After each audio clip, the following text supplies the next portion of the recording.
Ya, kami akan tetap menampung semua aspirasi, masukan dari masyarakat, dan kami minta masukan dari semua masyarakat untuk membantu memperbaiki kinerja dari DPR untuk bisa sama-sama kita perbaiki dan dalam membangun bangsa dan negara.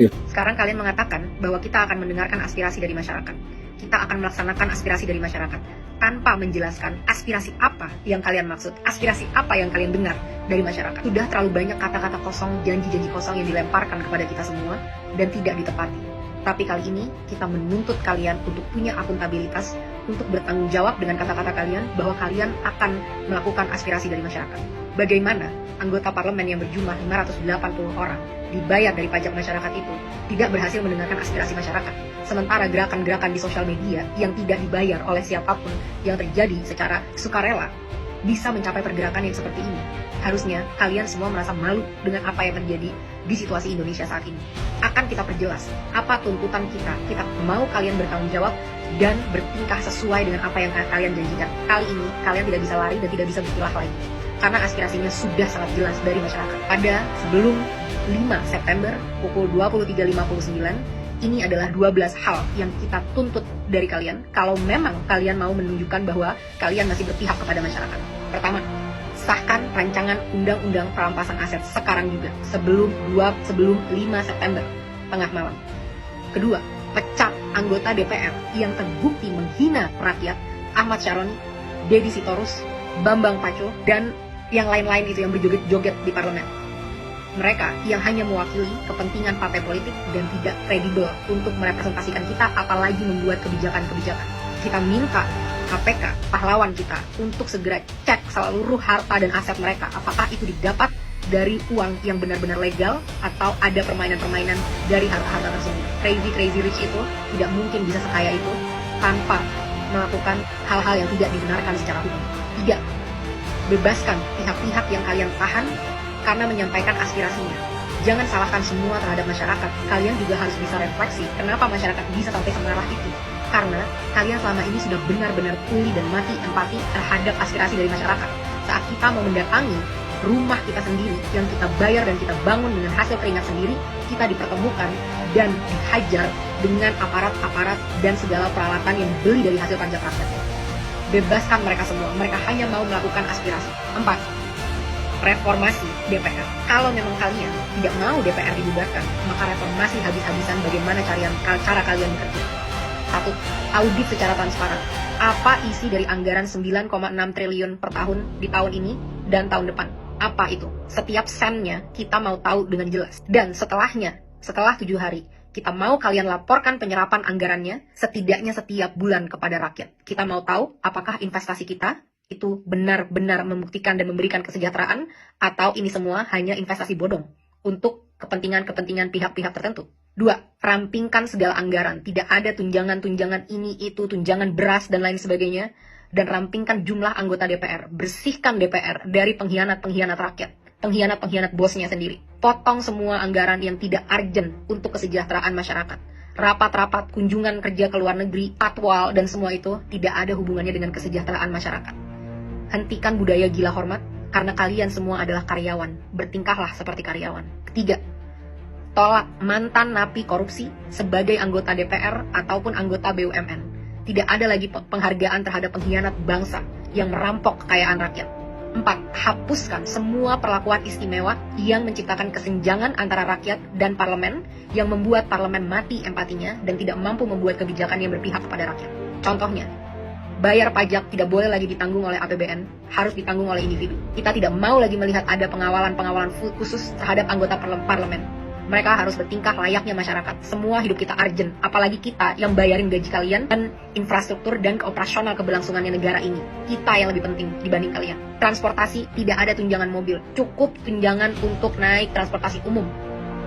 4. Hapuskan pensiunan seumur hidup bagi para anggota-anggota DPR yang masa kerjanya hanya 1 periode. Kita tidak mau lagi membayari mereka sampai akhir hayat kalau memang mereka tidak mau mengabdi dengan tulus pada masyarakat. Kedepannya, kita mau KPK atau BPK untuk meninjau dan memeriksa harta dari segala anggota DPR, dan kita mau transparansi yang besar-besaran. Semua rapat-rapat diskusi kita mau itu ditunjukkan live secara online ke rakyat. Bahkan kalau bisa, rakyat harus selalu boleh masuk ke gedung DPR untuk mendengarkan dan melihat apa yang karyawannya sedang lakukan. Kelima, tunjangan gaji dan tunjangan-tunjangan yang lain, total take home pay, total yang bisa kalian bawa pulang, tidak boleh melebihi 5 kali upah minimum UMR nasional dari masyarakat. Harus jelas kemana setiap anggaran-anggaran ini, dan kita mau jelas berapa yang diterima. Tidak boleh lagi ada kesimpang siuran yang berkata ada yang menerima segini, segitu, dan lain sebagainya. Harus jelas berapa yang diterima sebagai take home pay, kita harus tahu itu. Keenam, tetapkan KPI, Key Performance Indicator, yang terukur bagi anggota DPR sebagai standar kinerja. Berapa RUU yang harus kalian sahkan, berapa RUU prioritas, dan lain sebagainya, harus dengan aturan yang jelas. Kedepannya, evaluasi dan pecat anggota-anggota yang tidak bisa bekerja dengan benar, yang tidak datang saat-saat rapat, yang tidak bisa menghasilkan RUU yang diminta oleh rakyat. Laporkan semua progress, achievement, challenges secara berkala kepada rakyat. Kita berhak tahu apa yang terjadi di dalam ruang DPR. 7. Audit secara menyeluruh terhadap BUMN untuk memastikan profitabilitas. Kalian bisa tahu apa yang kira-kira mau diambil untuk ini, tapi BUMN kita rugi puluhan triliun setiap tahun, satu BUMN. Saat banyak BUMN-nya berapa ratus triliun yang dirugikan oleh BUMN ini. Benar-benar tidak capable dalam memanage usaha badan milik negara. Karena komisarisnya hanyalah untuk tukar-tukaran kursi, negosiasi, kekuasaan dari partai politik, tapi bukan diisi oleh orang-orang yang kredibel di bidangnya. 8. Batalkan rencana kenaikan pajak yang sudah sangat memberatkan masyarakat, termasuk rencana kenaikan BPJS kepada masyarakat. Berhenti mencekik dan memeras kita. Saatnya kalian bekerja. 9. Adili pembunuh pahlawan kita Afan seberat-beratnya. Aparat harus tahu konsekuensi apabila mereka menggunakan power di jalan yang salah.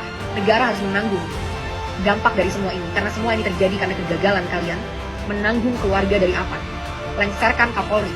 Kapolri telah gagal memberikan komando untuk melindungi masyarakat. 10. Berikan standar gaji yang layak terhadap pahlawan bangsa kita, guru-guru di Indonesia, termasuk juga nakes-nakes di Indonesia. 11. Reformasi kinerja kepolisian habis-habisan. Mereka harus profesional, berpihak dan berempati kepada rakyat, punya kemampuan emosi yang baik, sehingga tidak menyalahgunakan senjata sebesar itu yang mereka punya. Mereka di sini untuk melindungi rakyat, bukan untuk membela kepentingan penguasa. Saat kasus-kasus terjadi, banyak banget yang loyo, lama, dan lain sebagainya. Tapi saat itu tentang demonstrasi, betapa canggih alat-alat yang kalian punya. Betapa banyak amunisi yang kalian punya untuk ditembakkan kepada masyarakat yang membayar gaji mereka setiap hari. Reformasi ini semua.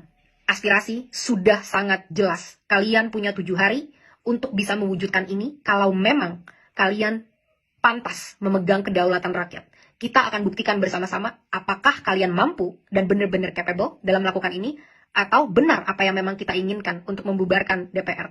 DPR tidak harus bubar kalau kalian benar-benar bisa bertanggung jawab dengan kekuasaan kalian dan menampung aspirasi rakyat. Jangan sampai ada lagi darah-darah dari pahlawan-pahlawan demokrasi kita yang bercerceran di jalan. Jangan sampai ada lagi intimidasi untuk orang tidak bersuara di negaranya sendiri. Hentikan segala intrik-intrik politik yang menjijikan dan busuk ini. Mulai bekerja dari sekarang. Buktikan 7 hari dari sekarang, mampukah kalian bertanggung jawab, pantaskah kalian digaji dari duit masyarakat.